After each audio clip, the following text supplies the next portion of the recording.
Oke, udah lama banget nggak upload lagi, sekitaran udah mau 2 mingguan sepertinya.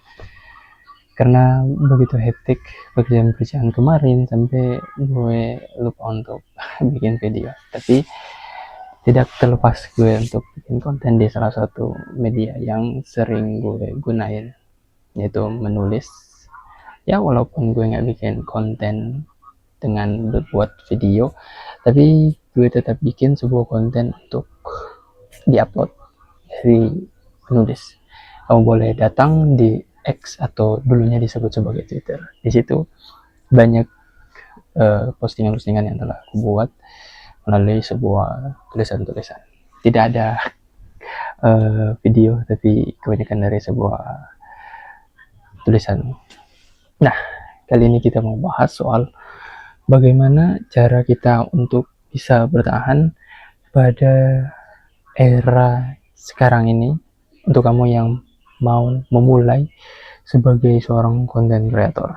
Nah, tentu ini sudah sering dan pasti kamu sudah mendengarkan pembahasan ini pada konten-konten kreator yang lainnya, yang sehingga pun aku juga coba untuk merefleksikan, untuk memasukkan dalam sebuah konten saya, dalam pandangan saya, dalam pandangan yang boleh aku berikan kepada kamu, bahwa untuk bisa bertahan dalam konten kreator di era sekarang itu, ya ada cara-caranya, ada beberapa hal yang perlu untuk kita ketahui.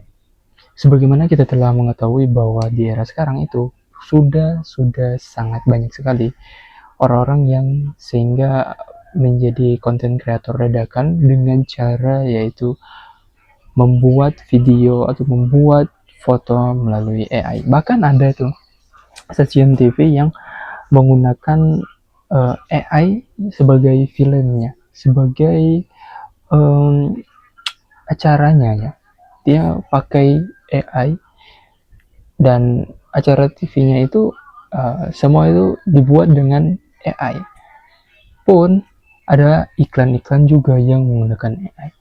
Nah, di era seperti itu, di era sekarang ini, tentu hal itu tidak bisa kita hindarkan. Tentu kita bakalan hadapi hal itu. Kita bakalan gimana ya? Kita bakalan menghadapi AI tersebut. Pun kalau ada yang bilang kita hadapi, ya tentu kita hadapi. Pun ada yang bilang kita menggunakannya secara bijak, ya kita gunakan secara bijak. Tinggal bagaimana caranya kita untuk bisa mengoptimalkan kalau misalnya kita dalam posisinya sebagai seorang content creator. Nah, dalam posisi sekarang ini, hal tersebut menjadi sebuah ancaman pun menjadi sebuah masalah bagi seorang content creator yang hari ini mulai kelihatan views-nya menurun, likes-nya menurun, pun komennya menurun. Hal itu pasti bakalan dirasakan baik dari konten kreatornya besar pun ada konten kreator yang baru memulai. Orang gila mana yang baru mau memulai menjadi seorang konten kreator di tahun ini, baru mau memulai, kalau dia tidak punya hal-hal yang dimana itu menjadi sebuah struggle, menjadi sebuah masalah pada konten-konten kreator yang lainnya yang sudah dirasakan, pasti dia bakalan cepat hilang, bakalan cepat selesai dalam perjalanannya menjadi seorang konten kreator.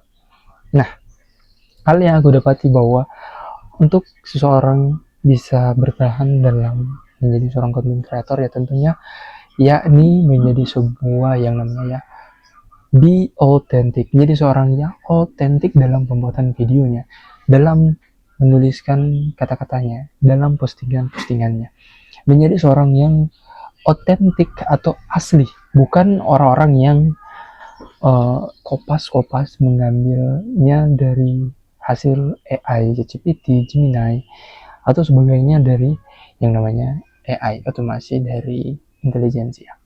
Nah, hal itulah yang paling pertama bakalan dirasakan, bakalan menjadi satu fondasi yang penting ketika seseorang pengen bisa bertahan, ya menjadi seorang content creator. Dia harus memperlihatkan sisi otentiknya.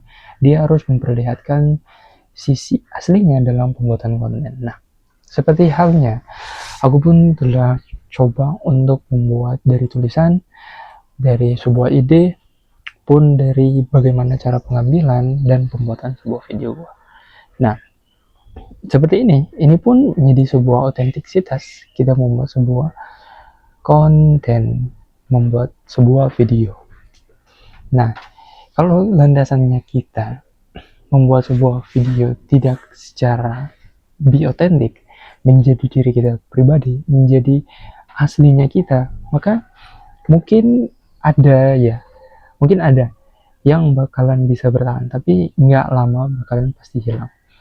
Ada beberapa video channel dari yang aku lihat, beberapa konten kreator yang mereka buat yang hari ini, gue lihat hari ini dia membuat A, besoknya dia buat B, besoknya dia buat C, tapi semua itu merupakan hasil dari ChatGPT, hasil dari ya AI aja. Memang sih kalau yang setahu aku sih memang nggak salah kita pun, ini hal yang aku rasakan, memang nggak salah untuk menggunakan yang namanya AI. Tetapi ketika kita terlalu menggunakan AI, menggunakan yang namanya ChatGPT, Gemini, pun itu tidak mengena dan relate dalam preferensi diri kita, tidak sesuai dengan diri kita, maka itu bakalan dilihat sangat-sangat tidak otentik, sangat-sangat dibuat-buat saja. Maka untuk bisa mempertahankan seseorang untuk long run lebih jauh, dia bisa berlari dalam menjadi seorang content creator, yaitu menjadi otentik. Be otentik, memperlihatkan sisi asli, memperlihatkan sisi potensi, memperlihatkan kemampuan, memang hal yang memang kita mampu untuk kita perlihatkan. Nah, hal itulah yang menjadi fondasi awal be authentic, menjadi seorang yang otentik dalam pembuatan konten, membuat sebuah hasil karya, membuat sebuah kreativitas melalui sebuah otentiksitas, otentik diri kita. Buatlah dengan gaya kita sendiri. Untuk menggali gaya kita sendiri, kita bisa mencoba A, B, C, cara-cara yang menurut kita oke, dan sehingga ketika kita telah mencoba dan memulai, pada akhirnya kita bakalan tahu hasilnya dan bisa kita evaluasi. Nah, mungkin sebagian dari kita bingung bagaimana caranya untuk be authentic dalam sebuah konten. Oke, kalau dalam sebuah penulisan, untuk bisa memperlihatkan sisi otentik dalam penulisan kita tersebut, maka bisa kita pahami beberapa hal yang ada di dalamnya. Mungkin dari segi emotikonnya, mungkin dari sisi katanya, kata-kata yang ada di dalamnya. Ada beberapa kalimat-kalimat yang terlalu baku, terlalu formal, atau kalau dilihat terlalu robotik ya. Maka di situ perlu untuk diubah, perlu untuk diperbaiki, perbarui dari tulisan tersebut, yang kemudian kita coba konversi bagaimana gaya yang cocok untuk diperlihatkan oleh manusia, karena audiens kita adalah manusia, bukan robot, sehingga untuk membacanya bisa terbawa dari rasa yang penasaran, rasa senang, rasa bahagia, timbul yang namanya rasa-rasa emosional. Nah, pun hal itu juga bisa diterapkan dalam cara kita membuat sebuah konten video. Nah, pun dalam video, untuk membuat sebuah video, karena kita mau memperlihatkan sisi otentik kita, maka bahasa-bahasa yang bakalan kita ucapkan, cara-cara untuk kita mengatakan sebuah kata-kata, jangan terlihat terlalu formal, jangan terlihat terlalu kaku. Karena dengan hal tersebut, kalau kita memperlihatkan kata-kata atau mengucapkan hal yang ini, bakalan jadi bahasa yang terdengar asing, atau bahasa-bahasa yang terlalu gimana ya, kata-kata yang mungkin bakalan menjauhkan dari sisi perasaan atau emosional dari audiens kita memperlihatkan bahwa kata-kata tersebut sulit untuk dicerna, kata-kata tersebut atau kalimat-kalimat tersebut sulit untuk dipahami.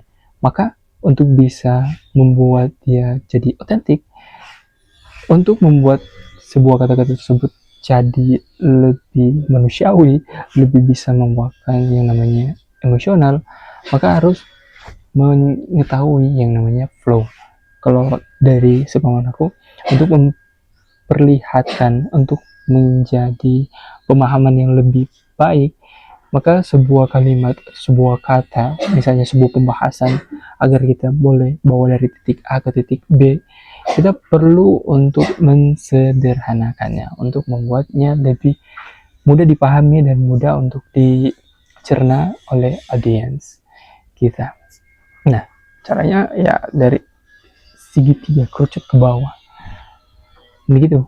Dari umum ke khusus. Pun bisa dari